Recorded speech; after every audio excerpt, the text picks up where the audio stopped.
Cette montagne blanche et moelleuse sur laquelle s'affairent ces ouvriers, c'est ce que l'on appelle ici l'or blanc du Bénin. Le pays est avec le Mali le plus gros producteur de coton d'Afrique. Comme on le voit, il y a la blancheur, il y a l'éclat, et il y a la longueur de soie qu'on voit déjà, c'est bien long, donc c'est une fibre de très bonne qualité. Un coton très recherché par l'industrie textile.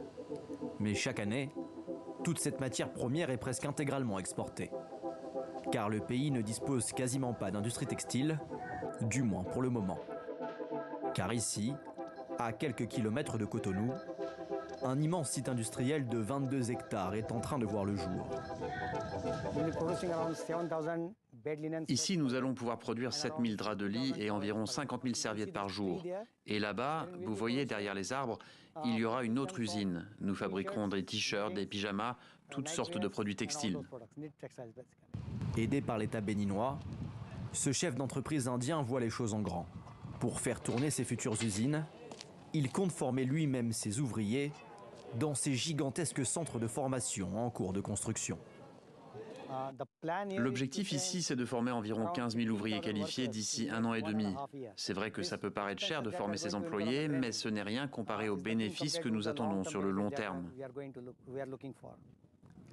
Si l'industriel croit autant au potentiel du textile béninois, c'est parce qu'aujourd'hui, les produits certifiés coton d'Afrique sont très demandés sur les marchés européens et américains.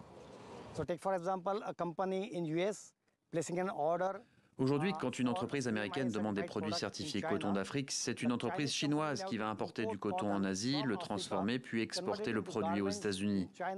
Mais il vaut mieux installer l'usine ici. On a directement accès au coton. C'est bien plus simple.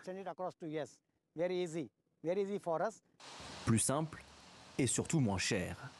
Car outre la réduction des coûts de transport, les produits africains ne sont pas surtaxés sur les marchés européens et américains, contrairement aux produits asiatiques. Des atouts qui pourraient transformer l'économie du pays.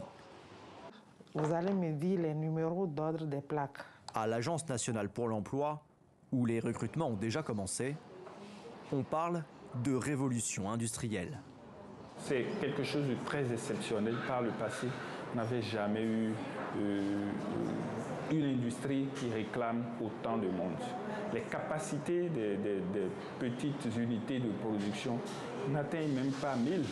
Donc c'est vraiment une aubaine pour les jeunes. Mais il reste un point faible pour développer l'industrie dans le pays, le coût de l'électricité.